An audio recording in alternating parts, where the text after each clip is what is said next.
Hi. Hello అండి అందరికీ.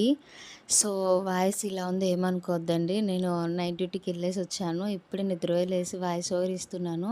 So, ఈరోజు ఫ్రైడే కదా! ఎర్లీ మార్నింగ్ మా పిల్లలు 5:00 కల్లా లేసి 5:30 కల్లా లేసి కొద్దిసేపు చదువుకొని ఇంట్లో వర్కయితే స్టార్ట్ చేశారు. ఇదిగోండి నా చిట్టి తల్లి చూడండి.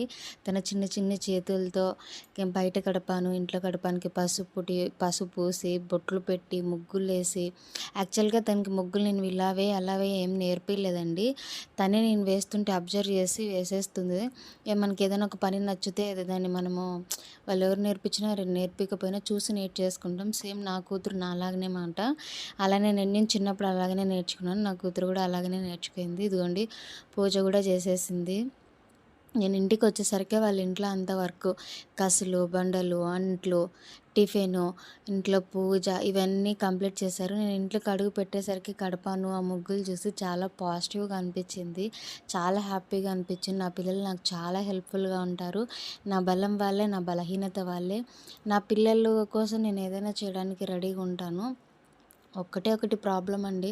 బాబు ఇప్పుడు 10థ్ కదా! కొద్దిగా చదువు అనేది డల్‌గా అయింది. ఇంకా రొంత ఇంప్రూవ్ చేసుకోవాలని అయితే వాడిని ప్రతిరోజు అంటూనే ఉన్నాను.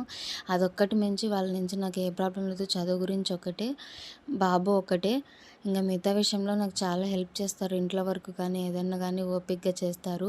నేను చాలా లక్కీ. నా పిల్లలు నాకు ఇంత సపోర్ట్‌గా ఉంటున్నారు. నేను బయటికెళ్ళి వర్క్ చేస్తున్నానంటే వాళ్ళ కోసం చేస్తున్నాను.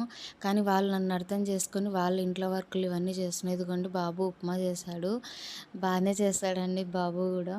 ఒకసారి చెప్పేస్తాను చూసి నేర్చేసుకుంటాడు. ఇదిగోండి ఇంట్లో పూజ అమ్మ, నాన్నకి పూజ అయితే చేసేసారు. నిజంగా చాలా హ్యాపీగా ఉంది. ఈ ఫ్రైడే మాత్రం నా పిల్లలు ఈ పూజ 9:30 లోపల ఇంట్లో వర్క్ అంతా కంప్లీట్ చేసుకున్నారండి. I am so happy today.